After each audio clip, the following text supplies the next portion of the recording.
দেখে নেব খেলার সময় শিরোনাম। জিম্বাবুয়ে সিরিজ ও বিশ্বকাপ সামনে রেখে সকালে ক্রিকেটারদের ফিটনেস টেস্ট শুরু।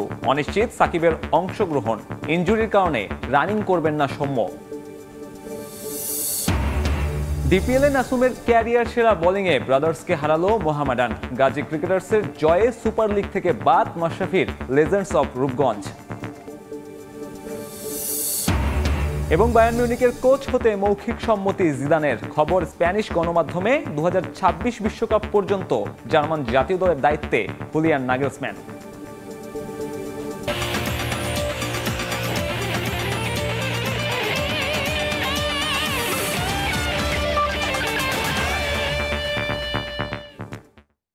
জিম্বাবুয়ের বিপক্ষে সিরিজ ও বিশ্বকাপকে সামনে রেখে শনিবার ভোরে শুরু হচ্ছে ক্রিকেটারদের ফিটনেস টেস্ট। মূলত নতুন strength and conditioning coach Nathan ক্যালির অধীনে ক্রিকেটাররা অংশ নেবেন এই পরীক্ষায়। সকাল 6টায় শুরু হয়ে চলবে 7:30 পর্যন্ত। 5 ম্যাচের টি-20 সিরিজ খেলতে চলতি মাসের 28 তারিখে বাংলাদেশ সফরে আসবে জিম্বাবুয়ে ক্রিকেট দল। আর বিশ্বকাপ খেলতে 16 মে যুক্তরাষ্ট্র উড়াল দেবে টিম টাইগার। তার আগে ক্রিকেটারদের ফিটনেস পরখ করতেই হবে এই টেস্ট, যেখানে অংশ নেবেন টি-20 বিশ্বকাপের বিবেচনায় থাকা ক্রিকেটার সহ ওয়ানডে এবং টেস্ট দলের ক্রিকেটাররা। বঙ্গবন্ধু স্টেডিয়ামের অ্যাথলেটিক্স ট্র্যাকে শুরুতে 1600 মিটার দৌড়াবেন তারা। এরপর শেরেবাংলার ইনডোরে হবে বাকি পরীক্ষা। তবে এদিন যারা ফিটনেস পরীক্ষায় অংশ নিতে পারবেন না, তাদের পরবর্তীতে সুযোগ থাকবে পরীক্ষা দেওয়ার। ইনজুরি থাকায় রানিং করবেন না সৌম্য সরকার, তাইজুল ইসলাম, মুশফিক হাসানরা। তবে সাকিব আল হাসান ফিটনেস টেস্ট দিবেন কিনা সেটা নিশ্চিত করতে পারেনি বিসিবি। এবার ডিপিএল এর খবর। কায়েস নাসুমের নৈপুণ্যে দারুণ জয় পেয়েছে মোহামেডান স্পোর্টিং ক্লাব। ব্রাদার্স ইউনিয়নকে হারিয়েছে 5 উইকেটে। মিরপুরে প্রথমে ব্যাট করে ব্রাদার্সের দেয়া 135 রানের জবাবে 23 ওভার 2 বলেই জয় তুলে নেয় মতিঝিল পাড়ার ক্লাবটি। লিস্টে ক্রিকেটে ক্যারিয়ার সেরা বোলিং করেছেন ম্যাচ সেরা নাসুম আহমেদ। 22 রান দিয়ে নেন 5 উইকেট। আর 92 রানে অপরাজিত ছিলেন ইমরুল কায়েস। দৃষ্টিনন্দন ব্যাট সুইং সঙ্গে পারফেক্ট টাইমিং। ইমরুল কায়েসের এমন শট দেখে কে বলবে বয়সটা যে তার 38 ছুঁই ছুঁই। তবে একই সময়ের সতীর্থ তামিম মুশফিকরা যখন সবার আলোচনার কেন্দ্রে, তখন ইমরুল অনেকটাই আড়ালে। যদিও উইলোবাজিতে প্রায়শই প্রমাণ দিয়ে যাচ্ছেন নিজেকে। মিরপুরে ব্রাদার্স ইউনিয়নের দেয়া 135 রানের জবাবে শুরু থেকে একাই লড়াই করেছেন ইমরুল। ওপেনিংয়ে তাকে খুব একটা সঙ্গ দিতে পারেননি রনি তালুকদার। মাত্র 10 রান করেই ফিরে যান। মাহিদুল ইসলাম অঙ্কনও এদিন হয়েছেন ব্যর্থ। রুবেল মিয়া কিছুটা চেষ্টা করলেও 14 রানের বেশি করতে পারেননি তিনিও। আরিফুল মাহমুদুল্লাহও পারেননি নামের সুবিচার করতে। তবে অপ্রতিরোধ্য ছিলেন ইমরুল। 37 বলে করেন 50 আর 92 রানে অপরাজিত থেকে দলকে 5 উইকেটের জয় এনে দেন তিনি। মোহামেডান সুপার লিগ নিশ্চিত করলেও শিরোপা জয় বেশ কষ্টসাধ্যই বলা যায়। এখন রানার্স আপ হওয়াটাই লক্ষ্য নির্ধারণ করেছেন অধিনায়ক। নিজের পারফরমেন্স নিয়েও সন্তুষ্ট ইমরুল। দল ওয়াইজ আমরা বলবো আমরা খুব ভালো পারফরমেন্স করছি মোহামেডান টিম। কারণ আমরা প্রথমের দিকে আমরা আমাদের কিছু প্লেয়ারকে আমরা মিস করছি, যেমন রিয়াদ ভাই, মিরাজ, এরা কেউ ছিল না। ওই জায়গা থেকে আমরা কিছু ম্যাচ আমরা ভালোভাবে খেলেছিলাম। বাট আমরা 2-1টা সিলি মিস্টেক হয়েছে, যার জন্য আমাদের কয়েকটা ম্যাচ 3টা ম্যাচ আমরা হেরে গেছি। এদিকে এর আগে প্রথম ইনিংসে একাই ব্রাদার্স ইউনিয়নের ব্যাটিংয়ে ধস নামান নাসুম আহমেদ। নেন 22 রানে 5 উইকেট।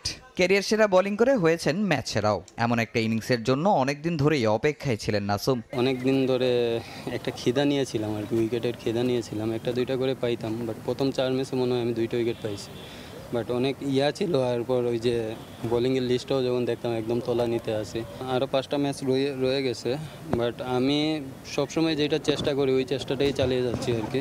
এখন পর্যন্ত 11 ইনিংসে 18 উইকেট নিয়েছেন নাসুম আহমেদ। লিগ পর্বের 11 ম্যাচ শেষে 16 পয়েন্ট নিয়ে টেবিলের 3য় স্থানে আছে মোহামেডান। তামিম হোসেন, সময় সংবাদ, ঢাকা।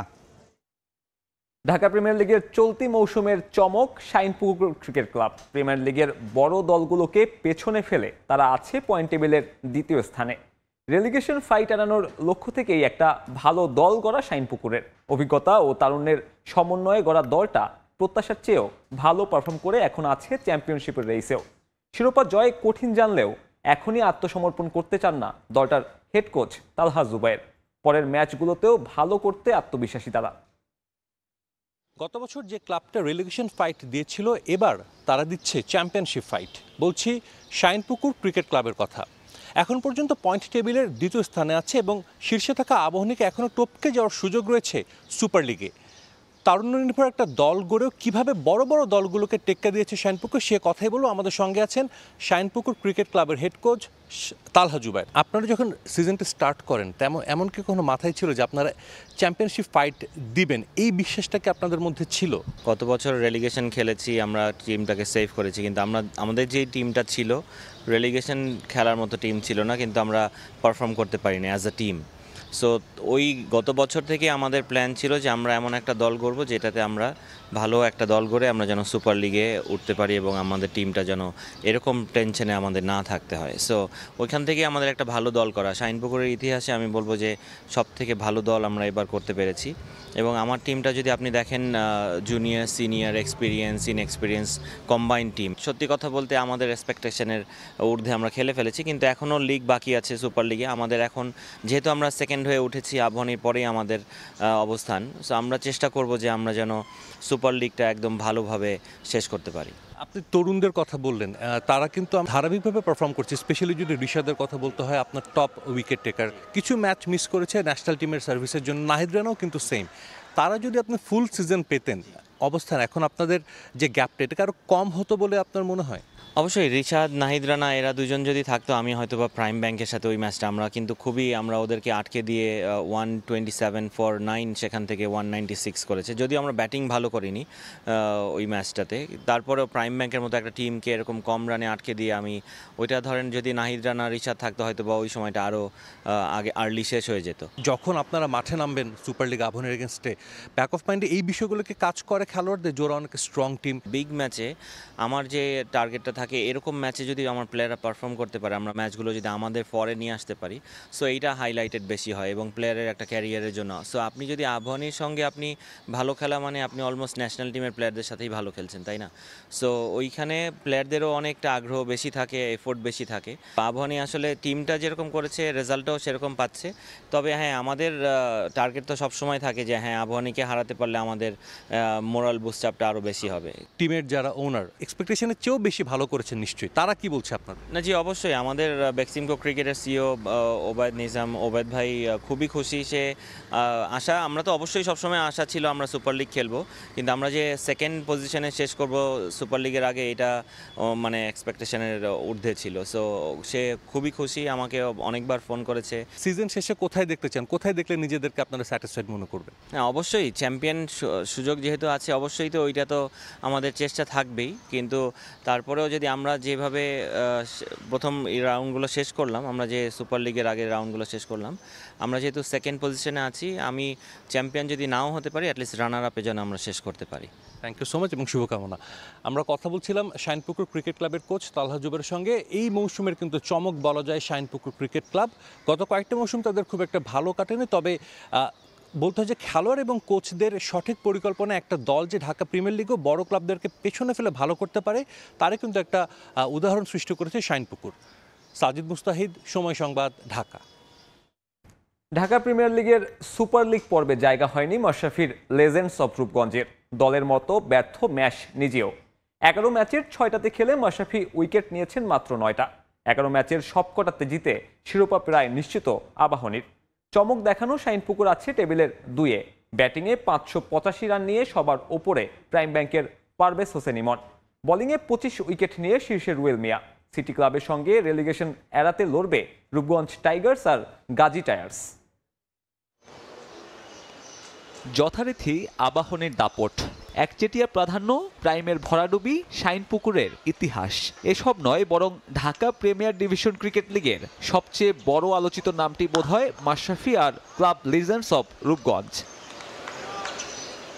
বিগ বাজেটের দল গড়েও তারা ব্যর্থ সুপার লিগে জায়গা করে নিতে। 11 ম্যাচে 6 জয়ের বিপরীতে 5 হার, ঝুলিতে 12 পয়েন্ট। শেষ ম্যাচে গাজী সিটি ক্লাবকে হারিয়ে দেয় 14 পয়েন্ট নিয়ে তারাই কাটে সুপার লিগের টিকিট। এবারের লিগে অপ্রতিরোধ খালেদ মাহমুদ সুজনের আবাহনী। 11 ম্যাচের সবগুলোতে জয়। শুধু জয়ই নয়, আকাশী নীলরা জিতেছে প্রতিপক্ষকে পর্যদুস্ত করে। সুপার লিগের 2 ম্যাচে জিতলেই লিগ শিরোপা ধরে রাখবে ধানমন্ডির জায়ান্টরা। ডিপিএলের সবচেয়ে চমক বোধ হয় দুয়ে থাকা শাইনপুকুর, শেখ জামাল, রূপগঞ্জ, মোহামেডানের মতো প্রতিপক্ষকে হারিয়ে যারা জানান দিয়েছে নিজেদের অবস্থান। আর বাকি 4 দল মোহামেডান, শেখ জামাল, প্রাইম ব্যাংক আর গাজী গ্রুপ ক্রিকেটার্স। সুপার লিগের রোমাঞ্চ না থাকলেও তীব্র প্রতিদ্বন্দ্বিতার আভাস মিলছে রেলিগেশনের লড়াইয়ে। সিটি ক্লাব, রূপগঞ্জ টাইগার্স আর গাজী টায়ার্স, এই 3 দলের মধ্যে প্রথম বিভাগে নেমে যাবে 2 ক্লাব। 2 জয়ে 3 দলেরই পয়েন্ট সমান 4 করে, সমান পয়েন্ট পারটেক্সেরও। তবে হেড টু হেডে এ দফায় বেঁচে গেছে দলটি। চলতি ডিপিএলের 66 ম্যাচে শতক হয়েছে 18টি, অর্ধশত 121, উইকেট পড়েছে 1023টি। 31 বার ডিপিএল দেখেছে 100 রান বা তার বেশি রানের পার্টনারশিপ। ব্যাটিংয়ে 585 রান নিয়ে সবার উপরে প্রাইম ব্যাংকের পারভেজ হোসেন ইমন, যার ঝুলিতে 3টা শতক আর 2 হাফ সেঞ্চুরি। রান সংগ্রাহকের তালিকায় 2-এ আবাহনীর নাইম শেখ, এরপরই আছেন মোহামেডানের মাহিদুল ইসলাম অঙ্কন। শীর্ষ 5-এর বাকি 2 নাম তামিম আর সাইফ। বোলিংয়ে 25 উইকেট নিয়ে সবাইকে পেছনে ফেলেছেন গাজী গ্রুপ ক্রিকেটার্সের বাঁহাতি পেসার রুয়েল মিয়া। এরপরে আছেন আবু হায়দার রনি। আবাহনী থেকে শাইনপুকুরে খেলা রিশাদ তালিকার 3-এ, 4 আর 5-এ স্পিনার নাজমুল অপু আর ইরফান হোসেন। সাব্বির মিথুন, সময় সংবাদ। এদিকে মোহামেডানের জয়ের দিনে ব্যাটে বলে আশানুরূপ পারফরমেন্স না করতে পারলেও ম্যাচ চলাকালীন নামাজ আদায় করতে গিয়ে সবার কাছ থেকে প্রশংসা কুড়িয়েছেন মাহমুদুল্লাহ রিয়াদ। এছাড়া ব্রাদার্স ইউনিয়নের বিপক্ষে ম্যাচে অদ্ভুতুরে অ্যাকশনে বোলিং করে সবাইকে অবাক করে দিয়েছেন সাইলেন্ট ক্লার্ক।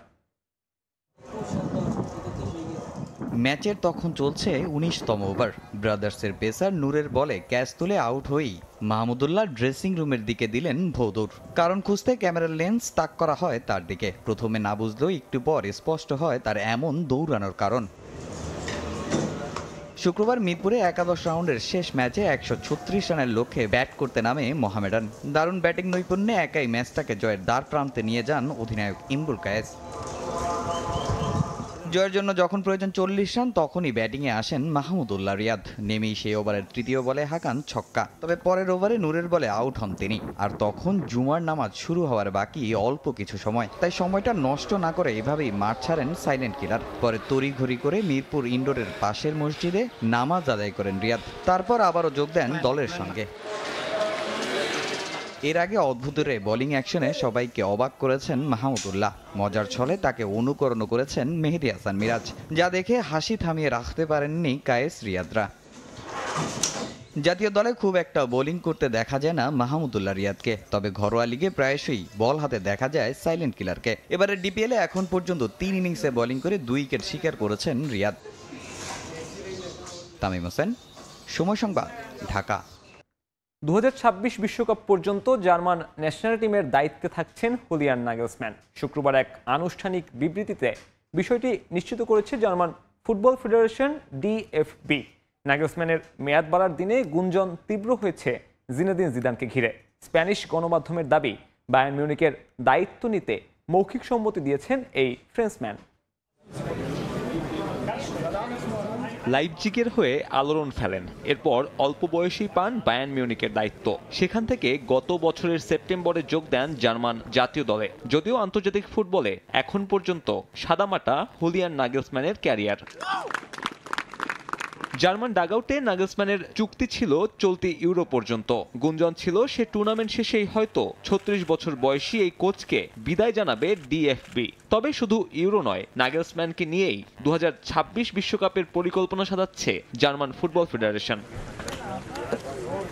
আনুষ্ঠানিক বিবৃতিতে এ নিয়ে নিজের মতামত জানিয়েছেন এই জার্মান। ইউরোর পরে বিশ্বকাপ নিয়েও বড় প্রত্যাশা নাগেলসম্যানের। আর এই মেয়াদ বাড়ায় নতুন করে বায়ার্ন মিউনিখে তার ফেরার গুঞ্জনও শেষ হলো। চলতি মৌসুমের বুন্দেসলিগায় বায়ার্নের ব্যর্থতায় ডাগআউটে বাড়ছে না কোচ থমাস টুকেলের সময়সীমা। আগামী মৌসুমে কে নেবেন বাভারিয়ানদের দায়িত্ব, তা নিয়েই ছিল জোরে সোরে আলোচনা। তবে স্প্যানিশ গণমাধ্যম মুন্দো দেপার্তেবো দিয়েছে বড় খবর। এতদিন গুঞ্জন থাকলেও মুন্দোর দাবি, এরই মধ্যে বায়ার্ন কোচ হতে মৌখিক সম্মতি দিয়েছেন জিনেদিন জিদান। পাশাপাশি স্কোয়াড পুনর্গঠন নিয়েও নাকি নিজের চাওয়ার কথা জানিয়েছেন এই ফ্রেঞ্চম্যান, যেখানে সবচেয়ে বেশি গুরুত্ব দেওয়া হয়েছে ডিফেন্স লাইন নিয়ে। রিয়ালের দায়িত্ব ছাড়ার পর থেকে ফুটবলের বাইরে জিদান। স্প্যানিশ জায়ান্টদের হয়ে টানা 3 চ্যাম্পিয়ন্স লিগ জেতার পাশাপাশি কোপা দেল রে বাদে ক্যাবিনেটে তুলেছেন সম্ভাব্য সবকিছু। এরপর এই 3 বছরে ইউরোপিয়ান জায়ান্ট ক্লাবগুলো ফ্রেঞ্চম্যানকে নিয়ে নিজেদের আগ্রহের কথা জানালেও অজ্ঞাত কারণে সবকিছু থেকে নিজেকে আড়াল করে রেখেছিলেন এই বিশ্বকাপ জয়ী ফুটবলার। দেপার্তিভোর খবর সত্যি হলে আবারও ডাগআউটে দেখা যাবে এই মাস্টারমাইন্ডকে। এর আগে জিদান নিজেও জানিয়েছিলেন ব্যাটে বলে মিললে দ্রুতই ফিরবেন ফুটবলে। এবার দেখার অপেক্ষা জার্মান ক্লাবেই প্রত্যাবর্তন ঘটান কিনা এই সাবেক ফুটবলার। সাব্বির মিথুন, সময় সংবাদ। চ্যাম্পিয়ন্স লিগ থেকে বিদায় নিয়েও স্বস্তি নেই বার্সেলোনার। পিএসজির বিপক্ষে বার্সার প্রথম লেগের ম্যাচে সমর্থকদের অনিয়মের দায়ে 32,000 ইউরো জরিমানা করেছে উয়েফা। সমর্থকদের বর্ণবাদী আচরণ, পার্ক দ্য প্রিন্সেসের গ্যালারির চেয়ার ভাঙচুর ও আতশবাজি পোড়ানোর দায়ে এই জরিমানা করা হয় কাতালানদের। শুধু আর্থিক জরিমানাই নয়, ইউরোপিয়ান প্রতিযোগিতার একটি অ্যাওয়ে ম্যাচে দর্শকদের কাছে টিকিট বিক্রিও করতে পারবে না বার্সেলোনা। সবশেষ 2015 সালে চ্যাম্পিয়ন্স লিগের শিরোপার স্বাদ পেয়েছিল বার্সা। এরপর থেকে ইউরোপের ক্লাব ফুটবলের শ্রেষ্ঠত্বের আসরে সাফল্য নামক সোনার হরিণ অধরা কাতালানদের। দীর্ঘদিন পর সুযোগ করা নেড়েছিল কাতালানদের দরজায়। তবে কোয়ার্টার ফাইনালে পিএসজিকে প্রতিপক্ষ হিসেবে পেয়েও সেমির স্বপ্ন পূরণ হলো না কাতালানদের। প্যারিসে গিয়ে বীরের বেশে জয় নিয়ে ফিরলেও ফিরতে লেগে ঘরের মাঠে মুখ থুবড়ে পড়ে বার্সা। প্যারিসিয়ানদের কাছে 4-1 ব্যবধানে হেরে ক্লাব শ্রেষ্ঠত্বের লড়াই থেকেই ছিটকে পড়ে দলটা। এবার সমর্থকদের অনিয়মের দায়ে বড়সড় বিপদে স্প্যানিশ ক্লাব বার্সেলোনা। একে তো ইউসিএল থেকে বিদায় নিয়ে নাজেহাল অবস্থা ব্লগরানাদের, এর মধ্যে মরার উপর খাড়ার ঘা হয়ে আসে উয়েফার জরিমানা আর নিষেধাজ্ঞা। প্যারিসে বার্সা সমর্থকদের অনিয়মের দায়ে 32,000 ইউরো জরিমানা করা হলো কাতালান ক্লাবটিকে। পিএসজির বিপক্ষে কোয়ার্টার ফাইনালের প্রথম লেগে 3-2 ব্যবধানে জয়ের পর গ্যালারিতে আগুন জ্বালিয়ে উদযাপন করেন বার্সা সমর্থকরা। গ্যালারিতে আতশবাজি পোড়ানোয় ক্ষতি হয় স্টেডিয়ামের, সেজন্য 2,000 ইউরো জরিমানা করা হয়েছে বার্সেলোনাকে। শুধু তাই নয়, পার্ক দ্য প্রিন্সেসের চেয়ার সহ নানা সরঞ্জামাদি ভাঙচুর করে বার্সা সমর্থকরা। ধ্বংসাত্মক কার্যক্রমের মাধ্যমে আসন নষ্ট করায় 5,000 ইউরো জরিমানা করেছে ইউরোপিয়ান ফুটবলের নিয়ন্ত্রক সংস্থা। এমন কর্মকাণ্ডের দায়ে আগামী 1 মাসের মধ্যে পিএসজির সঙ্গে যোগাযোগের নির্দেশও দেয়া হয়েছে কাতালান ক্লাবটিকে। বিচ্ছিন্ন এসব ঘটনায় উয়েফার জরিমানার বিষয়টি নিশ্চিত করেছে ইউরোপিয়ান গণমাধ্যমগুলো।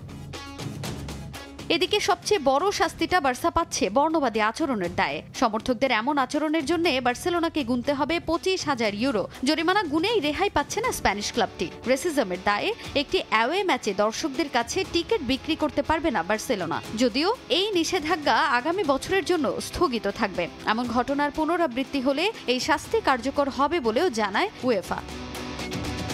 তাজিন খন্দকার, সময় সংবাদ। 128 বছরের ঐতিহাসিক জাহাজে করে আনা হচ্ছে প্যারিস অলিম্পিকের ফ্লেম। এরই মধ্যে শুরু হয়ে গেছে আনুষ্ঠানিকতা। গ্রিক কর্তৃপক্ষ আনুষ্ঠানিকভাবে 26 এপ্রিল হস্তান্তর করবে এই ফ্লেম। এর 2 দিন পর গ্রিসের রাজধানী এথেন্সের পাইরেয়াস পোর্ট থেকে সমুদ্রপথে যাত্রা করবে ফ্রান্সের মার্সের উদ্দেশ্যে।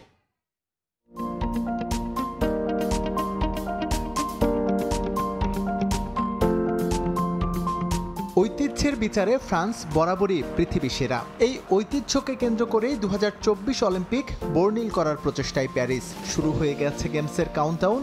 অলিম্পিক ফ্লেম আনতে গ্রিসে নোঙ্গর করেছে ফ্রান্সের জাহাজ, সেখানেও নিদারুণ ঐতিহ্যের ছোঁয়া। অলিম্পিক ফ্লেম আনতে বেলেম নামে গ্রিসে 128 বছরের পুরনো জাহাজ পাঠিয়েছে ফ্রান্স। অনেকের প্রশ্ন জাগতে পারে, শতবর্ষ পেরোনো সামুদ্রিক এই বাহনের কি এমন মাহাত্ম্য। 1896 সালে প্রথমবার যখন এথেন্সে আধুনিক অলিম্পিকের প্রথম আসর অনুষ্ঠিত হয়, সে বছরই জাহাজটি নির্মাণ করে ফরাসিরা। তাই কাকতালীয়ভাবে অলিম্পিকের সূচনা লগ্ন থেকেই জড়িয়ে গেছে জাহাজটি। গেল 16 এপ্রিল এথেন্সে জ্বালানো হয় অলিম্পিক 2024-এর মশাল। 26 এপ্রিল আনুষ্ঠানিকভাবে গ্রিক কর্তৃপক্ষ এটি হস্তান্তর করবে প্যারিস কর্তৃপক্ষের কাছে। এর 2 দিন পর গ্রিসের রাজধানী এথেন্সের পাইরেয়াস পোর্ট থেকে সমুদ্র পথে অলিম্পিক ফ্লেম নিয়ে মার্সের উদ্দেশ্যে যাত্রা করবে বেলেম। 16 young people আমরা 16 জন তরুণ অলিম্পিকের মশাল নিয়ে এথেন্স এসেছি। এটা আমাদের জন্য বিশাল সম্মানের, একই সঙ্গে অলিম্পিকের সঙ্গে সম্পৃক্ত হওয়ার বড় একটা সুযোগ। এটা আমাদের বিশেষভাবে রোমাঞ্চিত করছে। এই জাহাজটিতে রয়েছে 3টি মাস্তুল। 1200 বর্গমিটারের বেশি এলাকা নিয়ে পাল উড়িয়ে জাহাজটি সমুদ্র পথে চলাচল করত শুধু বাতাসের সাহায্য নিয়ে, যা এই ডিজাইনের সবশেষ জাহাজগুলোর একটি।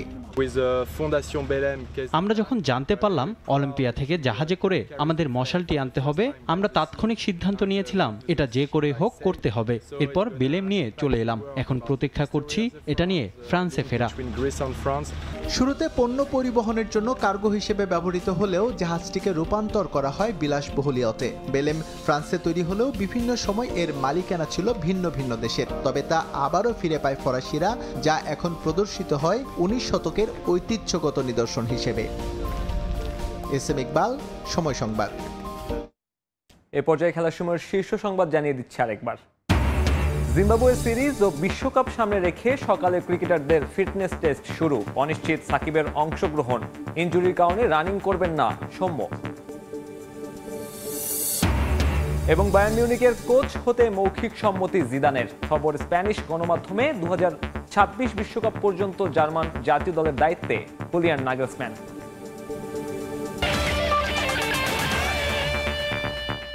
এই ছিল খেলার সময়ের এখনকার আয়োজন। এরপর প্রবাসের সময় থাকবেন মনির হোসেন। ধন্যবাদ সাব্বির। প্রবাসের সময় নিয়ে ফিরছে কিছুক্ষণ পর, সঙ্গেই থাকুন সময়ের।